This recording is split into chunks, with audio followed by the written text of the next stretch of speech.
आणि आता घेणार आहोत महत्त्वाच्या 25 बातम्यांचा वेगवान आढावा। राजकारणातील टीकेची पातळी आधीच रसातळाला, आता हातवाऱ्यांचा देखील दर्जा घसरला। आमदार संतोष बांगर यांच्या हातवाऱ्यांवरून सोशल मीडियाच्या माध्यमातून टीकास्त्र। राष्ट्रवादी पक्ष आणि चिन्ह प्रकरणाची उद्या सुप्रीम कोर्टामध्ये सुनावणी। शरद पवार गटाच्या याचिकेवर उद्या दुपारी 2 नंतर सुनावणीची शक्यता। वय झालं म्हणून थकायचं नसतं, नवीन पिढीला मार्गदर्शन करायचं असतं, ज्येष्ठ नागरिकांसमोर शरद पवार यांचं वक्तव्य। तर उद्या पुण्यामध्ये शरद पवारांची पत्रकार परिषद। काँग्रेसकडून कोल्हापूरमधून शाहू महाराज छत्रपती, सोलापुरातून प्रणिती शिंदे तर पुण्यामधून रवींद्र धंगेकर यांना उमेदवारी मिळण्याची शक्यता। लवकरच उमेदवारांची घोषणा होण्याचा अंदाज। कन्नड साखर कारखान्याला जप्तीची नोटीस मिळाली नाही, ईडीच्या कारवाई विरोधात कोर्टात जाणार। आमदार रोहित पवारांची माहिती।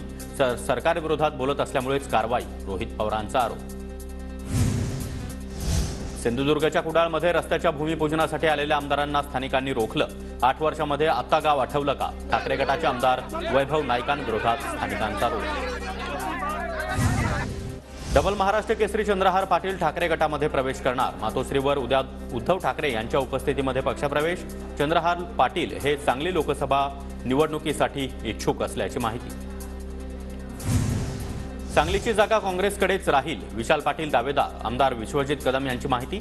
तर कार्यकर्त्यांनी कामाला लागावं, कोणत्याही अफवांना बळी पडू नये, विश्वजित कदम यांचं काँग्रेस कार्यकर्त्यांना आवाहन। हिंगोलीमध्ये मुख्यमंत्र्यांना काळे झेंडे दाखवण्याचा प्रयत्न। काळे झेंडे दाखवणाऱ्या आंदोलकांना पोलिसांनी ताब्यात घेतलं। आंदोलकांकडून 1 मराठा लाख मराठाची घोषणाबाजी। परभणीची जागा अजित पवार गटाला मिळण्याची शक्यता। गेल्यावेळी परभणीमध्ये राष्ट्रवादी दुसऱ्या क्रमांकावर असल्यानं ही जागा अजित पवार गटाला सोडली जाणार, सूत्रांची माहिती। रामटेकची जागा मला मिळालीच पाहिजे, कारण मी विद्यमान खासदार, कृपाल तुमाने यांचं वक्तव्य।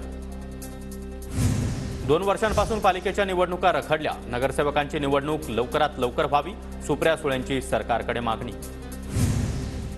महापालिकेच्या निवडणुका सुप्रीम कोर्टामुळे रखडल्या, उपमुख्यमंत्री अजित पवारांचं सुप्रिया सुळेंना उत्तर। दोन्ही दादांनीच लोक निवडून आणले, बाकी कुणी नाही, अजित पवारांचा सुप्रिया सुळेंना टोला।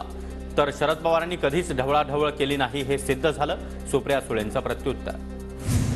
अजित पवारांच्या ट्रोलिंगला हजारो कोटी कोण देत आहे? सुप्रिया सुळे यांचा सवाल। सीबीआय चौकशीच्या मागणीसाठी अमित शहांना पत्र लिहिणार, सुळेंचं वक्तव्य।